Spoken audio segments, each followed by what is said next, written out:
Father. Jesus weeps over Jerusalem. No, he wept not only because Jerusalem rejected his teaching and salvation, but also because the city itself would be destroyed and annihilated. No, they will smash you to the ground and your children with you, and they will not leave one stone upon another with you. For you did not recognize the time and visitation of your God. No? At nangyari ito mga kapatid, no? Sa Jerusalem. Jesus Christ loved Jerusalem.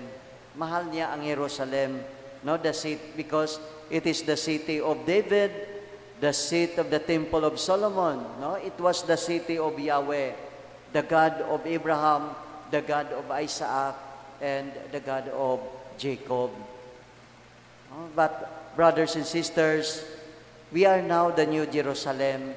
Tayo rin ay bagong Jerusalem dahil sa ating Panginoong Jesucristo. No, mahal tayo din ng ating Panginoon. Panahon ito ng pagdalaw ng Panginoon sa buhay po natin. Ngunit kagaya ng Jerusalem, tayo ay madudurog din. Tayo ay madudurog din. We will be destroyed kapag binaliwala po natin siya. No? Kapag hindi natin siya tinatanggap ang kanyang salita. No? Wala ang kanyang mga salita sa atin na binaliwala natin ang kanyang salita. No? We will be destroyed. No? Dahil ang ating kalaban ay hindi na tao.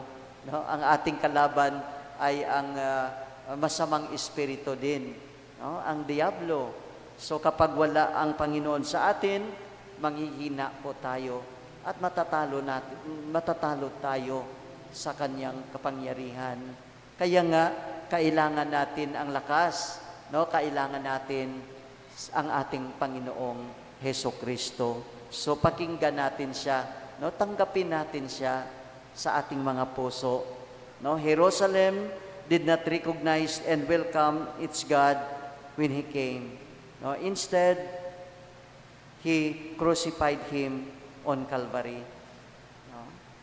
So, brothers and sisters, we pray that we may recognize the time and visitation of our God in our lives.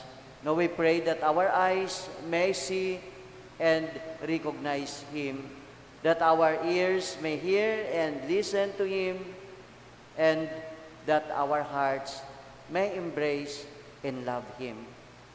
Amen.